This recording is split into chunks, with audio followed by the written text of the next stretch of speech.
Hello, all, and welcome to another episode of Martial Arts After Dark. So, this evening I thought we would go on to discuss forms, as I kind of promised in the last presentation. What are forms for? Where do they come from? I mean, we always have things that are similar if you look at different combat arts in the world. And then you have very specific ideas about what a kata is, for example. Where do these things come from? What is their purpose?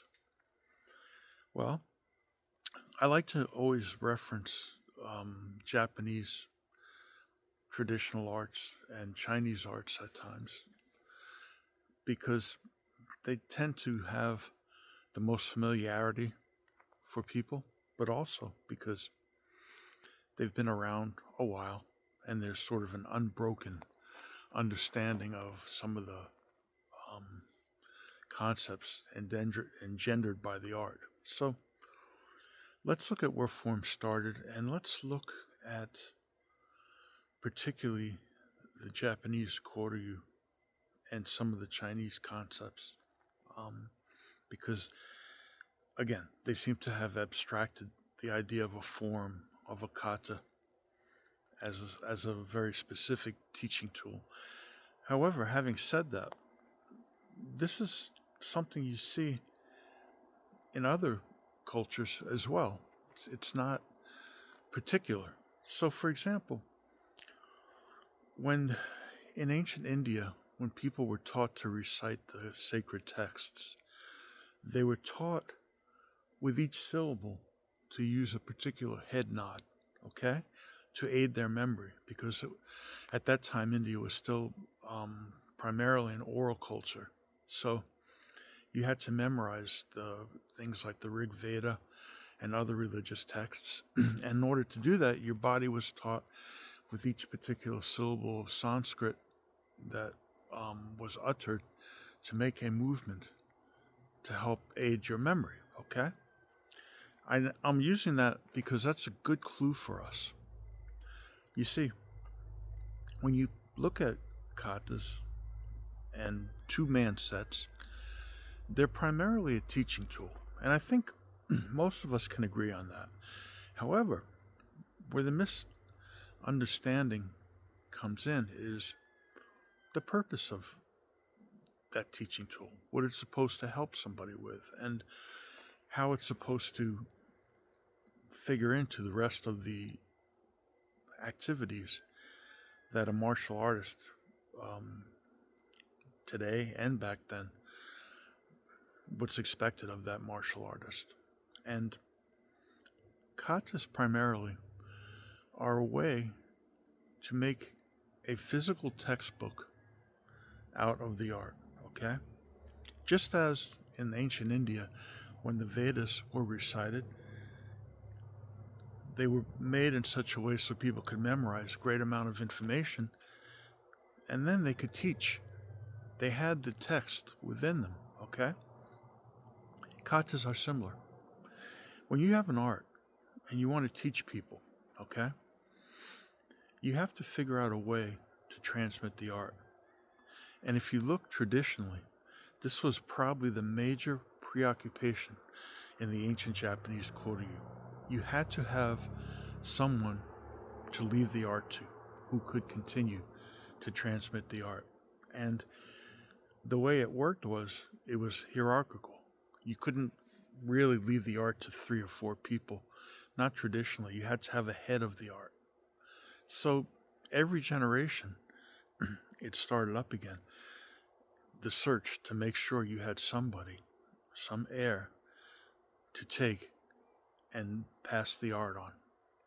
Kata and two-man forms, in the case of the koryu, became a physical textbook so that when you were teaching students, you could guarantee that in your hierarchy, certain grades had certain understanding, a certain amount of insight into the art, okay? So, for example, you couldn't teach everybody to be a master teacher, but if somebody had maybe a medium level of ability, you would know that they knew certain forms, okay? Which wasn't necessarily important that they were competent as much as they could now teach 5 or 10. They could teach more people, okay? They had the textbook, all right? So when we look at forms very carefully, they become a way to embody the art and pass it on. They become a physical manifestation of what we would maybe call a textbook. Okay? Now that person can show somebody else that art. And you can guarantee if they have a certain level of ability, they're capable of doing that. So let's look at some of these other ideas that forms contained secret information, that forms contained killing techniques that you fight with directly. Both of these ideas, they are not necessarily wrong, but they are creative manifestations of taking that form initially, okay? Let's go to an art that we're all a little bit more familiar with. Let's take Okinawan karate, okay? And in the karate community, you have different interpretations of kata that go all the way up to this idea that each kata has these secrets, and all the way down to the katas are basically what you see is what you get, okay? And that you're teaching people how to do these techniques, and that's what they're for. And they develop those techniques from the form, okay? And in between that, you have many different ideas that are less of a polarity. You know, some people feel as though katas are somewhat useful in fighting, per se.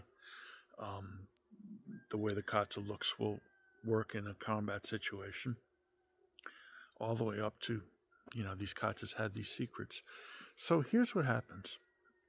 You have societies that have a stratosphere socially. Every society does. We are, in a lot of ways, as human beings, like insects. We have a hierarchy, okay? You've got the queen bee, the worker bee, etc. Now you take two people in Okinawa who learn karate, okay? One of those people might come from a family that originally came from China or are ethnically Chinese, have a background in Chinese medicine, and are in general considered to be more of an elite member of the social order. Then you have somebody who is just learning the art as a basic farmer, okay? They both learn the kata and become gifted teachers, all right? When they use that kata as a teaching tool to reflect their own ideas and understanding, they're going to use it in very distinct ways, okay? The person who is well educated and understands Chinese medicine will be able to take that kata apart and apply those ideas to things like vital areas, different setups that require some understanding of anatomy that's a little bit more specialized, as compared to the other farmer who basically looks at the kata as a very simple construction, okay, that will allow them to hit, punch, and act very effectively, but on a more basic level. Notice I didn't say better or worse here, okay? Simply that when people take an art and have students and teach it, eventually it will reflect their own beliefs and understanding about the art. Okay, we'll go into a second part here. Hang on.